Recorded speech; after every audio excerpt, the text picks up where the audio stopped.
Movie की शुरुआत में हम 1947 का सीन देखते हैं, जहां पर इंडिया आजाद हो चुका था, लेकिन चीन के सैनिक असम वालों पर हमला कर रहे होते हैं। यह सब देखकर भारत के प्रधानमंत्री पंडित जवाहरलाल नेहरू ने असम को चीनी सैनिकों को हवाले करने की घोषणा कर देता है। उसके बाद हमें दिखाया जाता है कि इंदिरा गांधी असम के लोगों के पास जाती है और उन्हें अपने घर छोड़कर न जाने की सलाह देती है।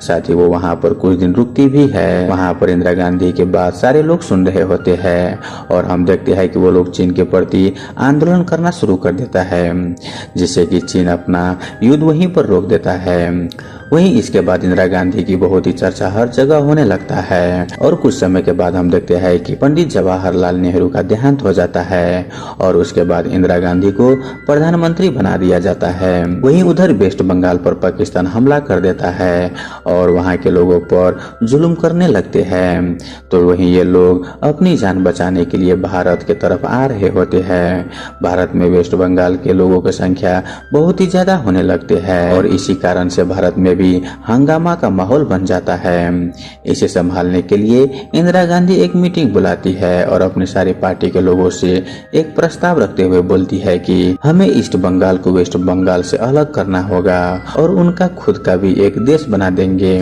उसके बाद इंदिरा गांधी सोवियत संघ से दोस्ती का हाथ बढ़ाती है और एक दूसरे की मदद करने के समझौता पर हस्ताक्षर कर देते हैं। इंदिरा गांधी अपने देश को बचाने के लिए ब्रिटेन, अमेरिका सब देशों से मदद मांगती है, यह कहकर कि जब भी भारत पर कोई कठिनाइयां हो उस समय ये सारे देश भारत को मदद करें। इधर जब इंदिरा गांधी सारे देशों से मदद मांगने के लिए जाती है तो पाकिस्तान वाले को जलन होने लगता है और वो लोग वेस्ट बंगाल पर हमला कर देते हैं। वहीं दूसरी तरफ हम देखते हैं कि इंडियन आर्मी भी पाकिस्तान को जवाब देने के लिए अपनी आर्मी को लेकर ईस्ट बंगाल पर चली जाती है और वहां पर वो पाकिस्तान के मुंह तोड़ जवाब देने लगते हैं और हम देखते हैं कि इंडिया पाकिस्तान के युद्ध में जीत इंडिया के तरफ होने लगता है।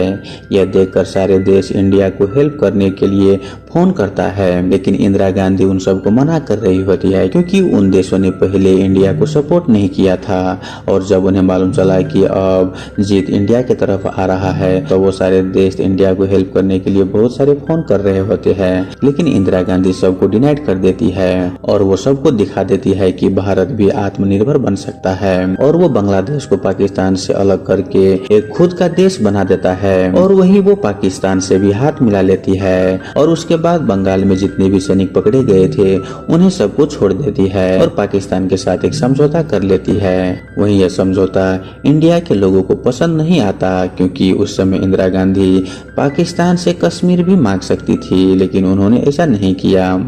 दूसरे ओर हम देखते हैं कि अटल बिहारी वाजपेयी को समझ आ जाता है कि इंदिरा गांधी अब खुद के लिए देश को एक गरीबी के कगार पर लाने के लिए तैयार है। वहीं हम इंदिरा गांधी के बेटा संजय गांधी को देखते हैं जो देश के पैसों से बहुत ही अयाशी कर रहा होता है। वही इंदिरा गांधी भी ये सब जानती थी, लेकिन वो इस बात को नजरअंदाज करने लगती है। इंदिरा गांधी देश के भूखमरी के समय पर लोगों को ध्यान भटकाने के लिए कई सारे ऐसे परमाणु परीक्षण भी करवाती है जिनकी खबर न्यूज और पेपर में आ रहा होता है, जिससे कि लोगों को लगता है कि देश बदल रहा है। वहीं दूसरी ओर हमें दिखाया जाता है कि अटल बिहारी वाजपेयी को यह सब पता चल जाता है कि इंदिरा गांधी भूखमरी और गरीबी को छुपाने के लिए सारी चीज कर रही है। इसी दौरान इंदिरा गांधी पर कई सारे पार्टी केस भी कर देता है क्योंकि इंदिरा गांधी सरकारी खजाने को अपने लिए यूज कर रही है और कई सारे इल्जाम भी लगते हैं। उन्होंने चुनाव के दौरान भी कुछ गड़बड़ किया था जिसके द्वारा कोर्ट ने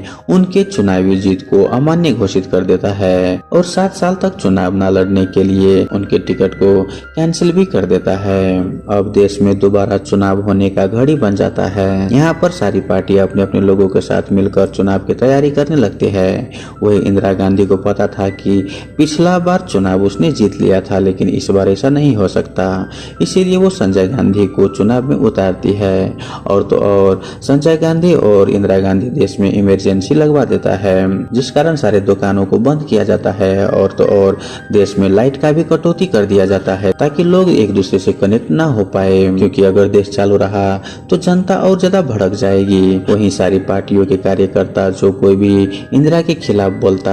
उसे पुलिस द्वारा जेल में डाल दिया जाता और जेल में उनकी बहुत ही अच्छी खासी खातिरदारी किया जाता। इसी दौरान एक इंसान का जान चला जाता है और माहौल बहुत ही ज्यादा खराब हो जाता है, जिसमें इंदिरा गांधी बहुत ही बुरी तरीके से फंस जाती है और पेपर में इंदिरा गांधी की बुराइयां शुरू होने लग जाती है।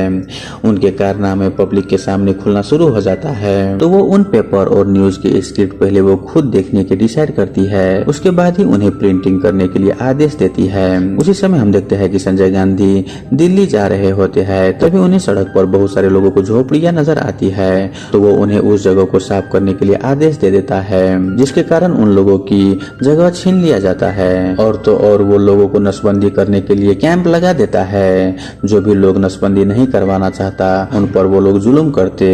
और उसे जबरन नसबंदी करवा देते। वहीं कुछ दिन के बाद चुनाव के नतीजे आ जाते हैं जिसमें कांग्रेस पार्टी को बहुत ही बुरी तरीके से हार मिलता है।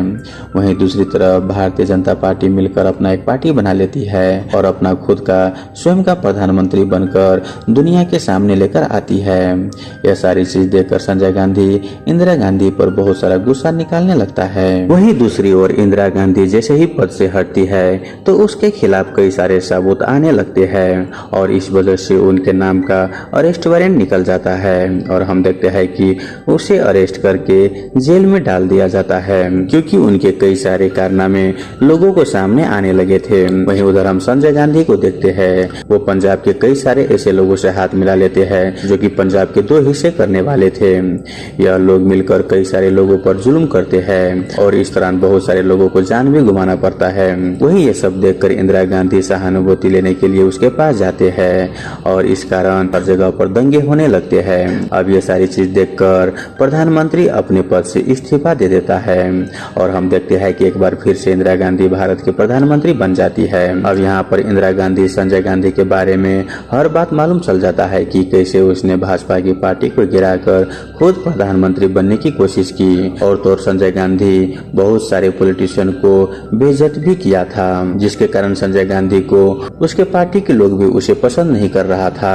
अब यह सारी बात जानते हुए इंदिरा गांधी संजय को पार्टी से दूर रखना चाहती थी, लेकिन संजय को इस बात से बहुत ही गुस्सा आ जाता है और वो प्लेन उड़ाने लगते हैं और हम देखते हैं कि उसी दरमियान प्लेन में खराबी आ जाता है और प्लेन क्रैश हो जाता है और इसी तरह से संजय गांधी भगवान को प्यारे हो जाते हैं। वहीं उसके मरने पर बहुत सारे लोग बहुत ही खुश हो रहे थे, जिसे देखकर इंदिरा गांधी को बहुत ही रोना आता है और हम देखते हैं कि वो कार में बहुत ही रो रही होती है और हम देखते हैं कि संजय ने जिस आदमी से जनता गिरवाने के लिए सहायता ली थी अब वो अपने गैंग के साथ हमला करने लगते हैं। यह देखकर इंदिरा गांधी उसे पकड़ने के लिए बहुत सारे पुलिस फोर्स को ऑर्डर दे देती है, लेकिन यह सब लोग गुरुद्वारे में बचने के लिए घुस जाते हैं। वहीं इंदिरा गांधी ये सब देखते हुए पुलिस वाले को गुरुद्वारे में जाने की अनुमति दे देती है, जिसके कारण कई सारे लोगों को आस्था में ठेस पहुंचती है और वहां पर बहुत ही फायरिंग होता है और इस दरमियान बहुत सारे सिख लोग को अपनी जान भी गंवाना पड़ता है। वहीं सिख लोग अब इंदिरा गांधी को बहुत ही हेट करने लगते हैं। वहीं ये सब देखते हुए इंदिरा गांधी को उसके सिक्योरिटी गार्ड को भी चेंज करवाने के लिए सलाह दिया जाता है, क्योंकि उसके सिक्योरिटी गार्ड में बहुत सारे सिख आदमी था, लेकिन इंदिरा गांधी मना कर देती है। और हम देखते हैं कि इंदिरा गांधी जब अपने घर से पार्लियामेंट के लिए निकलती है तो उनका गार्ड के साथ एक पुलिस वाला मिलकर इंदिरा गांधी को गोलियों से छल्ली कर देता है और इंदिरा गांधी का वहीं पर मौत हो जाता है और इसी के साथ ये मूवी यहीं पर खत्म हो जाता है। तो दोस्तों आई होप आपको ये मूवी एक्सप्रेशन वाला वीडियो अच्छा लगा हुआ हो।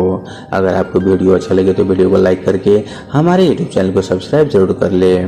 धन्यवाद।